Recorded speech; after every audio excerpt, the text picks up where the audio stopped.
Kunjungan Paus Fransiskus ke Indonesia menyematkan sejumlah pesan tak hanya pada umat Katolik, melainkan seluruh umat beragama di Indonesia. Saat memimpin Misa Kudus di GBK, dalam pesan misanya atau homili, Paus Fransiskus meminta umat Katolik untuk menaburkan kasih dengan menempuh keyakinan dan jalan dialog. Paus menyerukan seluruh umat berjalan bersama untuk kebaikan gereja dan masyarakat. Non stancatevi di prendere il largo, non stancatevi di gettare le reti, non stancatevi di sognare, non stancatevi di sognare e costruire ancora una civiltà della pace. Osate sempre il sogno della fraternità, che è un vero tesoro fra voi. Sulla parola del Signore vi incoraggio a seminare amore, a percorrere fiduciosi la strada del dialogo, a praticare ancora la vostra bontà e gentilezza col sorriso tipico che vi contraddistingue. Vi hanno detto che voi siete un popolo sorridente? Non perdere il sorriso, per favore, e andare avanti.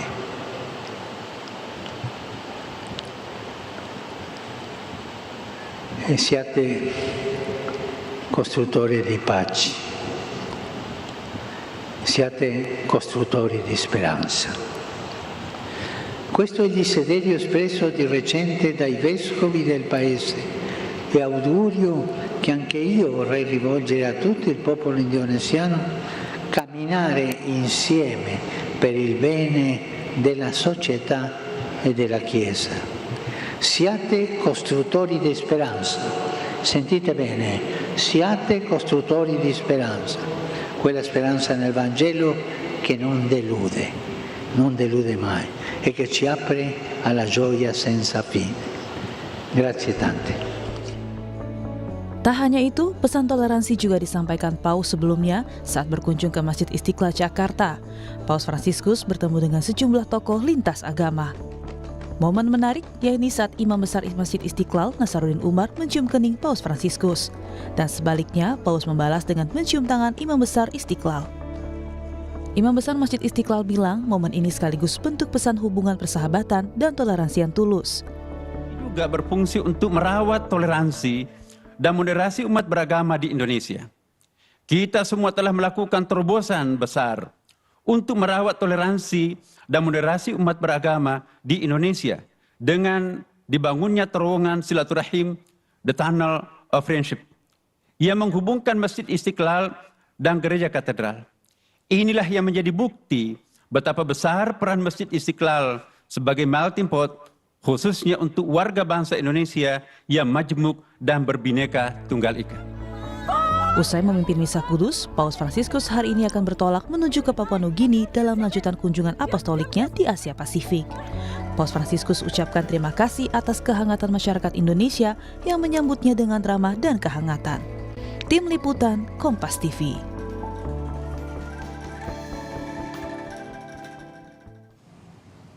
Pesan toleransi dan perdamaian terus digaungkan dalam kunjungan Paus Fransiskus di Indonesia. Pada Misa Kudus yang digelar di Gelora Bung Karno kemarin, Paus Fransiskus menyampaikan sejumlah pesan, diantaranya soal toleransi dan perdamaian bagi seluruh masyarakat.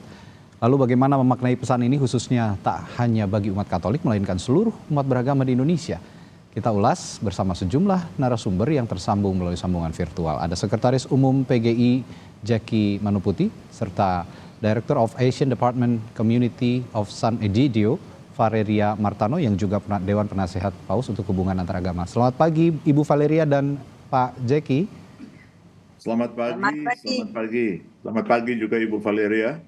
Ya, Ibu Valeria, dalam Misa Kudus pesan Paus agar umat Katolik di Indonesia senantiasa tak pantang menyerah dan jalan bersama untuk gereja dan masyarakat. Apa makna pesan ini untuk Anda? Pesan itu sangat menentukan karena dia menunjukkan dua hal yang sangat penting. Mendengar dan menghidupi. Mendengar, tapi melaksanakannya. Bukan hanya mendengar, tinggal tertutup dalam komunitas-komunitas sendiri, tetapi pergi, keluar, dan melaksanakan pesan Injil, pesan Yesus kepada semua orang. Ya, selain pesan jalan bersama, toleransi juga disematkan Paus dalam berbagai kesempatan, terutama pada saat kunjungan ke Indonesia. Bagaimana Paus Fransiskus melihat keberagaman dan toleransi di Indonesia kalau lihat dari pesan-pesan yang disampaikan, Ibu Valeria? Saya pikir dia sangat menghargai dan juga sangat menikmati. Saya melihat Paus Fransiskus di masjid benar-benar dia tersentuh. Bukan hanya gembira, tapi juga tersentuh. Saya mengatakan bahwa di dalam pertemuan di Masjid Istiqlal ada suasana pesta, suasana bersahabat. Ada para uskup, ada para pemimpin agama beda, ada pemimpin Islam, tapi semua bersama seperti memeluk Paus Fransiskus dan dia merasa sangat dan pesan dia di sana dia bilang sesuatu yang sangat menyentuhkan saya. Dia bilang harmoni beragama adalah untuk masyarakat di seluruh dunia. Indonesia adalah negara yang besar dan hal yang paling berharga adalah keinginan menyatukan dan membuat perbedaan menjadi harmoni. Dan dia bilang sebarkan dan komunikasikan keinginan ini kepada generasi baru. Saya pikir ini adalah pesan sangat-sangat penting. Pesan yang sangat penting. Pendeta Jeki, Pak Jeki, saya tahu Anda berada di Istiqlal kemarin menjadi saksi sejarah begitu ya, penandatanganan deklarasi Istiqlal dengan sejumlah tokoh agama juga, Pendeta. Nah, Paus setelah melihat deklarasi yang bersejarah ini juga ada pesan yang disampaikan. Jika Pendeta melihat pesan-pesan yang disampaikan Paus ini, apakah ini bisa teresonansi juga ke seluruh dunia bahwa Indonesia ini adalah miniatur yang bisa dijadikan miniatur global keberagaman yang terjadi di masyarakat yang majemuk begitu? Terima kasih untuk pertanyaannya. Betul, kemarin saya ada di Istiqlal, saya ketemu Ibu Valeri juga, ya saya ada juga di istana ya, dalam pertemuan dengan Paus, dan sangat menyentuh bahwa Paus berulang kali mengingatkan dan mengapresiasi Indonesia sebagai bangsa majemuk yang menghidupi budaya toleransi dan kekeluargaan dengan basis ideologi dan kultural yang kuat. Beberapa kali dia menyebut Bhinneka Tunggal Ika. Ya, dan saya kira itu mengingatkan kita pada otentisitas kita sebagai bangsa majemuk, bahwa itulah Indonesia. Itulah yang diapresiasi oleh Paus, oleh banyak bangsa di luar. Itulah yang membuat dia senyum, dia merasa welcome ya, untuk masuk di dalam sebuah spirit kekeluargaan keindonesiaan yang sangat luar biasa ditampilkan. Nah, apresiasi ini bagi saya mengingatkan kita untuk menjadi bangsa yang tidak mengingkari otentisitasnya. Kekuatan persekutuan kita bisa menjadi senjata untuk memerangi apa yang Paus katakan, tren dehumanisasi dan degradasi lingkungan. Dan kemarin kita menunjukkan di Istiqlal ya, bagaimana Paus sebagai simbol perdamaian, simbol toleransi, simbol kesetaraan yang telah terinternalisasi di dalam dirinya sebagai seorang Paus, itu membagi energi positif yang sangat luar biasa, dan kita sebagai komunitas lintas iman juga menanggapinya dengan membagi energi positif yang tidak pura-pura. Saya pikir itulah otentisitas kita, memperlihatkan kerukunan, persekutuan yang luar biasa, yang sangat natural terlihat kemarin ya, dan kita berbagi itu dengan Bapak Paus dan tamu-tamu yang lain yang datang dari luar biasa, dari luar negeri. Saya kira ini kekuatan kita dan selebrasi kerukunan, selebrasi keragaman, yang selebrasi keguyuban yang sesungguhnya. Sekali lagi, itulah otentisitas Indonesia. Ya, bicara soal otentisitas Indonesia ini, Sri Paus Fransiskus juga pada saat menyampaikan pesannya di depan Presiden Joko Widodo mengatakan bahwa kita bisa melewati kekerasan dengan membangun sebuah keluarga. Kita bisa melewati masa kegelapan dengan filosofi negara Indonesia yang berkali-kali disebut oleh Paus, Bhinneka Tunggal Ika. Apakah ini akan terresonansi berikutnya di tataran global? Apakah bisa Indonesia merepresentasikan keberagaman di tataran global, Pak Jeki? Saya kira saya yakin bukan akan, tetapi sudah. Sudah. Ya, saya dulu bekerja sebagai salah satu asisten di utusan khusus Presiden untuk hubungan antaragama dan peradaban dengan Pak Din Samsudin dengan Pak Syafiq Mukni, dan tugas kita keluar setiap saat untuk mengkampanyekan karakter Indonesia yang majemuk dan pengelolaan dialog, kerukunan, Pancasila, Bhinneka Tunggal Ika, dan kita mendengar apresiasi yang sangat luar biasa untuk selalu memakai Indonesia sebagai role model.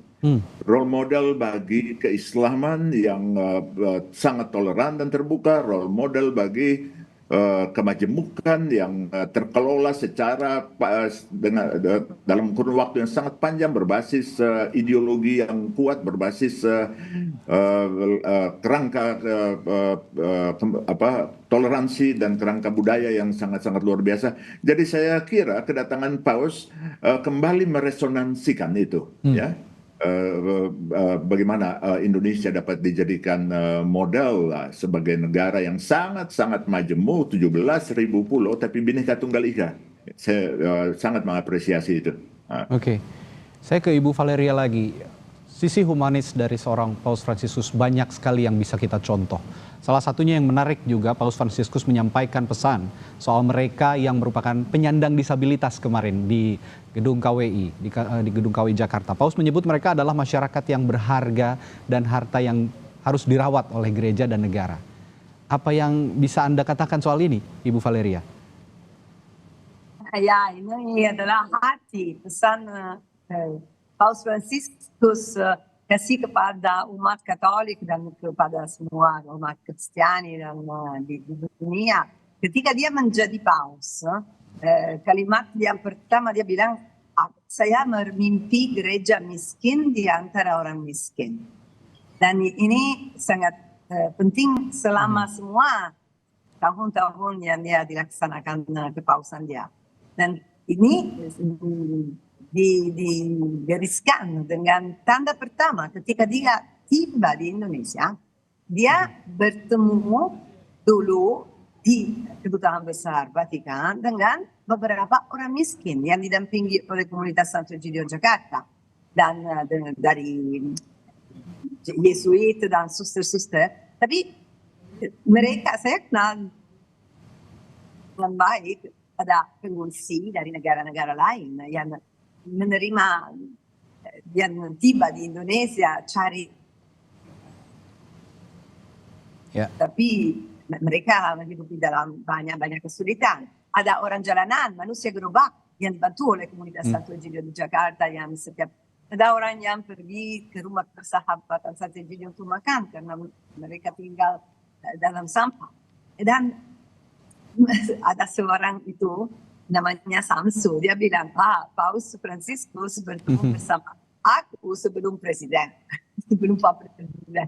Ini artinya bahwa seperti dikatakan dalam Injil, yang terakhir menjadi yang pertama di depan mata Tuhan. Oke, Ibu Valeria, saya ingin kembali menyinggung soal gebrakan Paus Fransiskus yang sudah dilakukan. Salah satunya adalah kemarin juga sudah kita sempat bahas sedikit. Saya ingin bahas kembali lewat dokumen Abu Dhabi, The Document of Human Fraternity for World Peace and Living, yang ditandatangani pada 4 Februari 2019. Di saat yang lain kemarin juga ada deklarasi Istiqlal. Anda melihat dua gebrakan Paus Fransiskus yang hadir di Indonesia dengan pada saat Abu Dhabi. Apakah ini dengan level yang sama atau ada perbedaan dan juga persamaan? Rasanya saya pikir bahwa ini merupakan langkah kedua, kita bisa mengatakan. Langkah kedua dalam dialog di antara Katolik dan Muslim, Kristiani, umat Kristen dan Muslim yang sangat-sangat penting. Karena deklarasi Abu Dhabi, minta maaf saya di stasiun.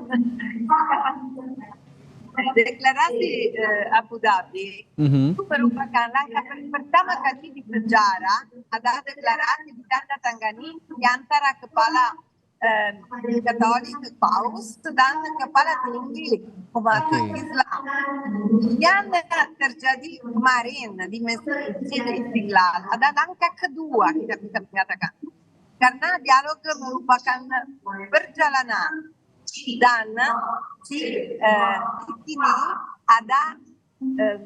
di sini ada bangsa, ada bangsa yang dekat, yang mendampingi tanda tangan itu. Oke, saya akan bertanya hal yang sama kepada Pak Pendeta Jackie. Pak Pendeta, saya yakin juga Anda sudah pernah melihat atau menyimak ya dokumen Abu Dhabi yang ditandatangani pada 4 Februari. Dan Anda juga menjadi saksi sejarah kemarin pada saat penandatanganan deklarasi Istiqlal. Dua deklarasi ataupun dokumen yang sangat monumental yang digebrak oleh seorang Paus Fransiskus. Apa Anda ada korelasinya antara dua deklarasi atau dua momen penting ini, Pendeta Jackie? Ya, terima kasih. Tentu korelasinya sangat kuat ya, karena dua-duanya bicara tentang dokumen persaudaraan kemanusiaan, tentang relasi dialog, tentang bagaimana panggilan agama-agama bagi kemanusiaan, bagi lingkungan. Dan jangan lupa, 1 atau 2 bulan sebelumnya Indonesia juga dikunjungi oleh Imam Besar Al-Azhar ya, Bapak Ahmed Al-Tayyib yang turut menandatangani dokumen itu di Abu Dhabi pada 2019.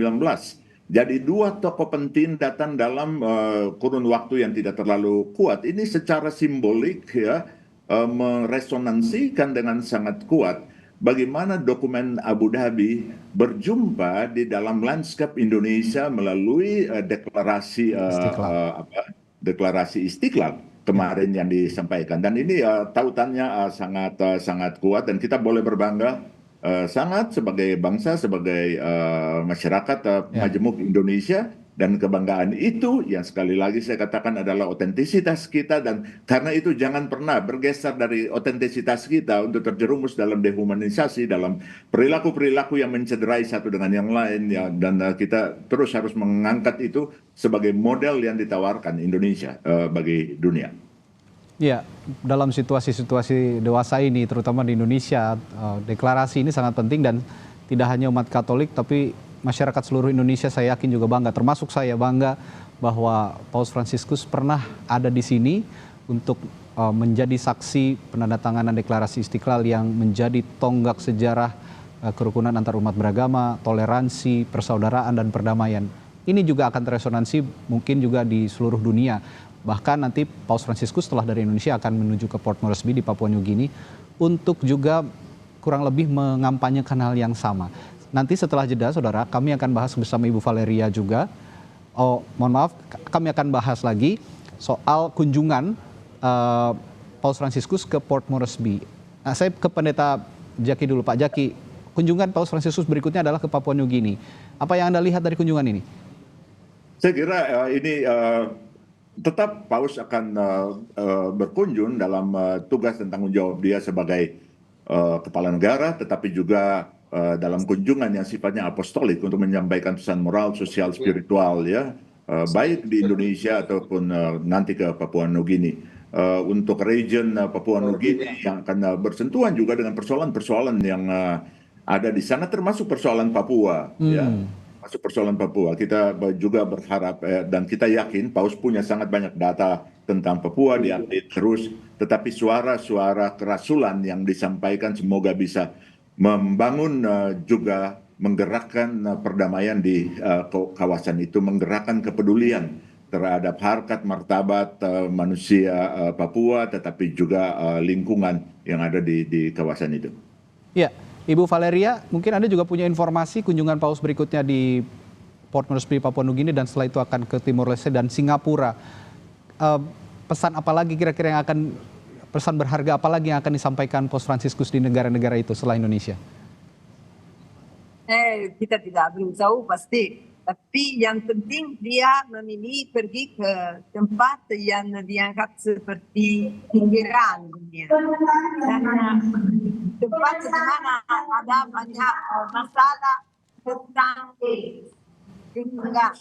Pelindungan lingkungan adalah satu kekhawatiran Paus Fransiskus. Dia bilang tanah bumi ini adalah rumah umum, rumah kita bersama. Dan kita harus melindungi rumah ini, kita harus melindungi alam dan kerjasama. Oke. Dan tema lain yang Paus pasti akan